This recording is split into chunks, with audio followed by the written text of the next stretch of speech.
Yes, ready, start.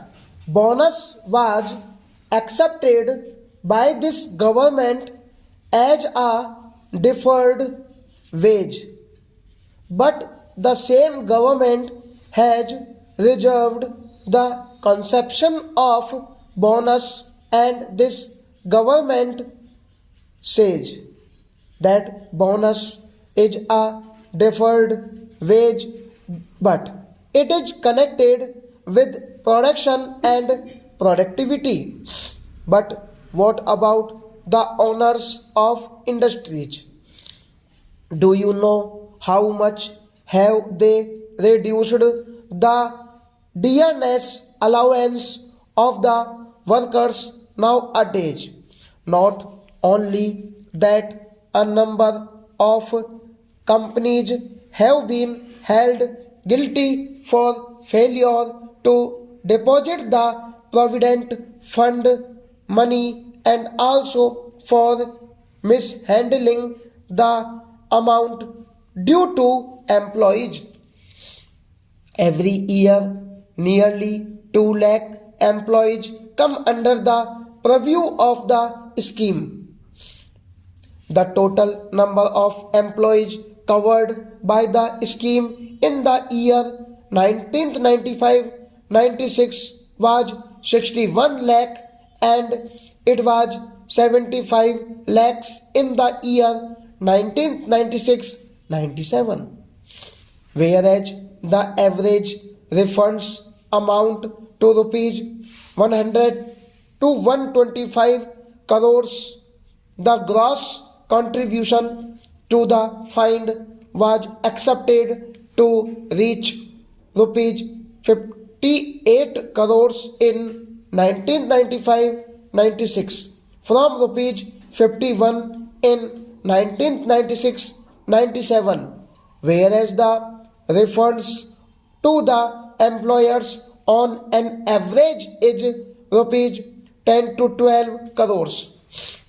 Naturally, such a situation calls for stringent regulation and control over the operation and administration of funds.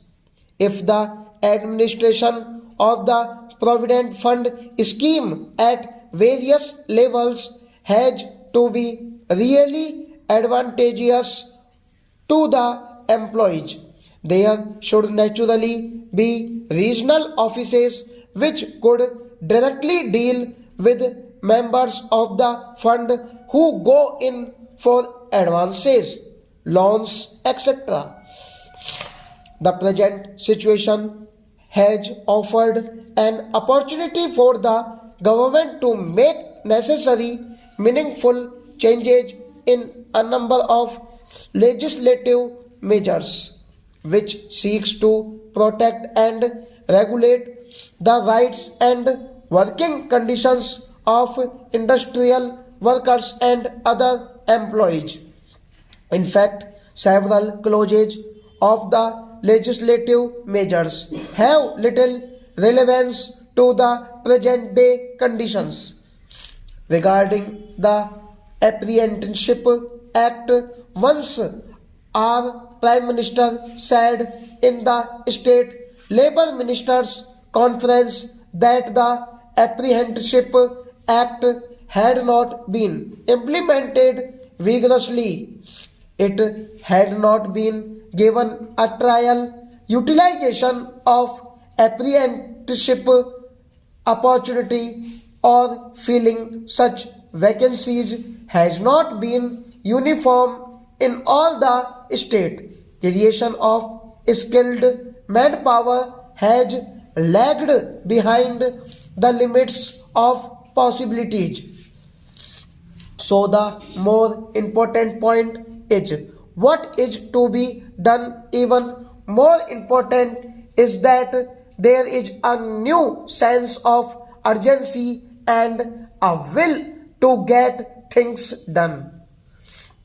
With regard to this, the basic problem relates neither to the number of apprentices nor to the value of their stipends. We hope that the government shall do its best to elevate the feelings of labor and take steps for that stop.